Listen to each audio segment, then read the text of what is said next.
AP శాసనమండలి వేదికగా వాస్తవాలను వివరిస్తుంటే టీడీపీ వాళ్ళు జీర్ణించుకోలేకపోతున్నారని అన్నారు. ప్రతిపక్ష నాయకులు బొత్స సత్యనారాయణ ఎన్నికల ముందు చంద్రబాబు సంపద సృష్టిస్తామన్నారు కదా, మరి ఇప్పుడు ఏమైంది మీ సంపద సృష్టి అని ప్రశ్నించారు.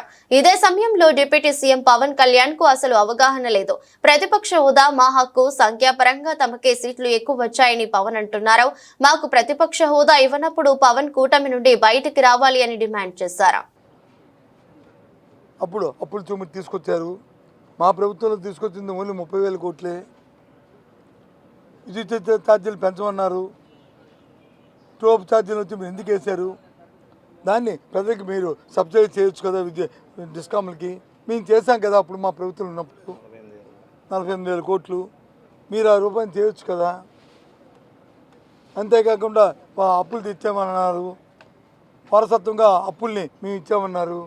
మీరే ఇచ్చారు కదా వారసత్వంగా. మరి మీరు సుమారు 50,000 కోట్ల రూపాయలు అప్పుల్ని ఇచ్చారు. ఇగో షీటు. ఇది వాస్తవం కాదా అవునా చూడండి.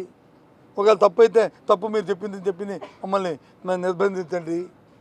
మీరు వచ్చి దాన్ని ప్రివిలేజ్ ఇవ్వండి. ప్రతి వాక్యాన్ని చెప్పాం.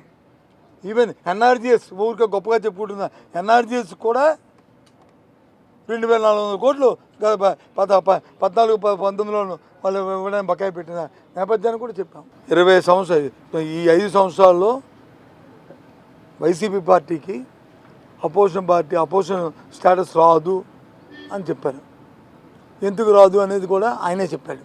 ఎందుకంటే తెలుగుదేశం పార్టీ తర్వాత మాది ఎక్కువ, వైసీపీ కంటే మేమే ఎక్కువ సీట్లు ఉన్నాయి మాకు అనే విషయాన్ని కూడా వారు చెప్పారు. 40% ఓట్లు రావచ్చు, మాకు వచ్చి 7% రావచ్చు, కానీ సీట్లు మాత్రం మాకు ఎక్కువ వచ్చాయి కాబట్టి జర్మనీకి వెళ్ళాలని చెప్పారు. అంతేనా?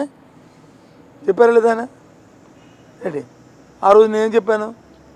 జర్మనీలో 40% ఉంది, మన ఇండియాలో అయితే దీనికి సఫలం రావడానికి సీట్లు ప్రాతిపదిక ఉంది. Okay fine.